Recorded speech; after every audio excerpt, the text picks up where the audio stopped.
Unutqanlarınız sizden pul qarz almoqchi bo'lganda qanday qilasiz? Berib turay desangiz, oxirida bu pulning yo'q bo'lishidan ansiraysiz. Bermay desangiz, oranglardagi tuqqanlarchilik hissiyotiga ta'sir etishidan ansiraysiz. Undaqda qanday qilish kerak? Bu filmni cho'qim yaxshiroq ko'rib, tövandagi 4 xil odam sizdan qarz olmoqchi bo'lsa, hargiz bermang. Bo'libmi 4-xil kishilarga berishga qat'iy bo'lmaydi. Birinchi, iqtisodiy sharoiti nachar, real ishkilsi olg'ilashni xohlamaydigan, kunda 3 og'zimga cho'yish deydigan, uyning ijarasi pulini to'layolmay, balaning o'qish pulini boshqalardan so'raydiganlarga hargiz qarz berishga bo'lmaydi. Jiddiy ehtiyoji borlarga oriyat beramiz.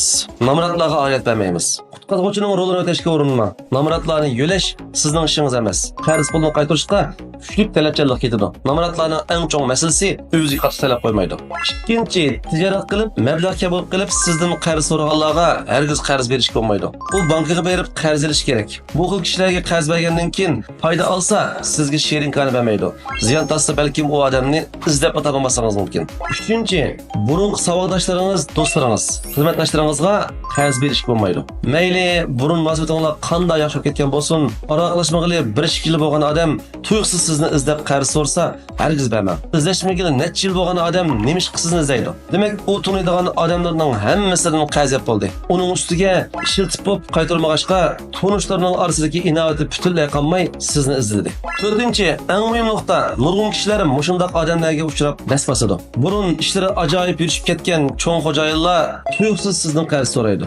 Uning ustiga so'masi kichik emas. Nurg'un kishilar burundan cho'ng etgan odamlar buncha pulni qarz olganda cho'qim hech qanday xavf-xatar yo'q deb o'ylaydi. Lekin pulni berib bo'lgandan keyin o'zining cho'nqir bir o'rak tushganligini kechikib payqaydi. Nemishqa bunda bo'ladi? Chunki u sizni izlab qarz olgankan, bu uning to'ldirmoqchi bo'lgan yo'chqining allburun g'oyat so'ra hangaydanganligini bildirdi. Qancha cho'ng xo'jayin bo'lsa, chiqqan masalasidanmi shuncha cho'ng bo'lganligini bildirdi. Qarz berish to'g'risida bir muncha so'z aytdik. Amaliyotda osonlikcha qarz bermaslik kerakligini ko'pincha odam bilsa-mu, urug' tuqqan do'st birodarning yuzini deb rad qilishdan xijil bo'ladi. Undan bo'lsa, boshqalarni qanday rad qilish kerak? Sizga boshqalarni ranjitmay turib rad qiladigan bir necha amal o'tib qo'yay. Oldi bilan shuni bilishingiz kerakki, boshqalarga qarz berish eng oson boshqalarni ranjitib qo'yadigan ish. Nima qilamiz? Chunki qarz bergan ekansiz, cho'qim qaror to'shqanda u pulni olasiz. Berib, uningdan qarz bergan pulni olaman degan vaqtingizda u xushal bo'lmasligi mumkin. Psixologiyada ziyon effekti deydigan bir atalg'i bor. Masalan, shirkat sizga 3000 ming mukofot bersa, siz xushal bo'lsiz. Lekin bu xushallik 3 kun yo'qolib ketadi.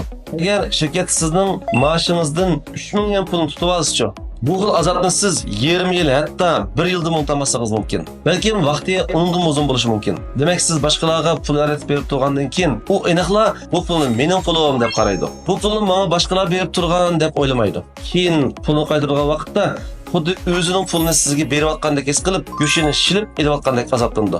Shunga inson tabiati nuqtasidan chiqish qilganda hech kim o'z roziligi bilan qarz pulni qaytarmaydi. Qaytaradigan summa qancha cho'ng bo'lgancha, azob shuncha kichik bo'ldi. Uning pul qarz bermay, uni ranjitib qo'ygan darajangiz, uningga qarz berib, pulni qaytarib olgan vaqtdagi ranjish darajangizdan zo'r darajada kichik bo'ladi. Ikkinchi xil usul bo'lsa, uningga chatoq yo'q. Ikkimizning munosabati bunday yaqin tursa, yilg'i 30 ming ekan, 300 ming desangizmi berib turman, biroq chatoq yeri, men bu pulni nevrakamga berib turibdikanman. U pulni qaytarib berganaman, sizga berib turay deysiz.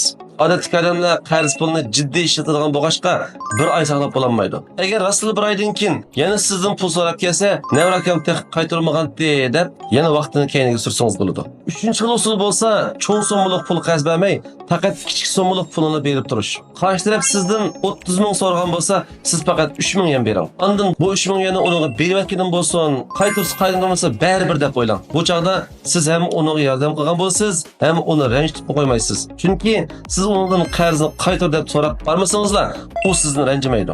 Siz boshqalarga qarz berib turib, yana qanday ziyonlarni tatgan inkas rayini qoldirib qo'ying. Men har oyda nahmaydan darslarni o'rlashtirib o'taman. Agar korxona boshqarish, egalik sektor to'g'risida sistemli bilimlarni o'rganmoqchi bo'lsanglar yoki maslahat so'ramoqchi bo'lsanglar, tövandagi unvonlarni qo'shib olinglar. Men Abdurahmon Battar muallim.